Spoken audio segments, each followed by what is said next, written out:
এদিকে সুইজারল্যান্ডের প্রধান উপদেষ্টা ডক্টর মোহাম্মদ ইউনূসের সাথে বহুজাতিক বিভিন্ন বিনিয়োগ প্রতিষ্ঠানের আলোচনার পর চট্টগ্রাম বন্দরের নতুন টার্মিনাল পরিচালনা আগ্রহ প্রকাশ করেছে ডিপি ওয়ার্ল্ড। এ তথ্য জানিয়েছেন প্রধান উপদেষ্টার প্রেস সচিব শফিকুল আলম।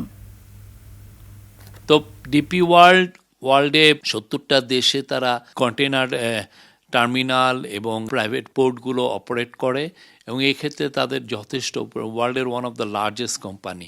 ডিপি ওয়ার্ল্ডের ছাড়াও আজকে মার্কস লাইন যারা গ্রুপ, এটার এপি মোলার মার্কস হচ্ছে ওয়ার্ল্ডের one of the largest shipping companies এবং ওরাও একটা বড় পোর্ট অপারেটর। ওরাও বাংলাদেশে আসতে চাচ্ছে, বিশেষ করে চিরাং পোর্টের অদূরে লাল দিয়া পোর্টটা ওরা অপারেট করতে চাচ্ছে এবং বলতেছে যে এইটাকে তারাও একটা গ্রিনফিল্ড টেকনোলজি ইন্ট্রোডিউস করবে যাতে কার্বন ইমিশনটা কম হয় এবং এটা খুব এফিশিয়েন্ট হয়।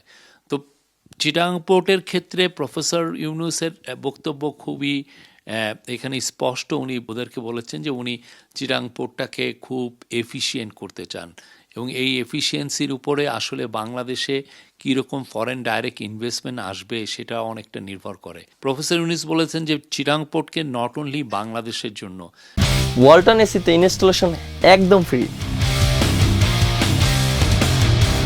এটাকে একটা বড় পোর্ট হিসাবে, এটা রিজনের বিগেস্ট পোর্ট হিসাবে এটা এমার্জ হবে যদি আমরা এটা নিয়ে কাজ করতে পারি এবং সেই ক্ষেত্রে এটা যেটা করবে যে নেপাল, ভুটান বা এদিকে নর্থ ইস্ট ইন্ডিয়া হোল রিজনের জন্য এটা একটা বড় পোর্ট হিসাবে আবির্ভূত হবে এবং পুরো ম্যাসিভ অ্যামাউন্ট অফ কন্টেনার এটা হ্যান্ডেল করবে।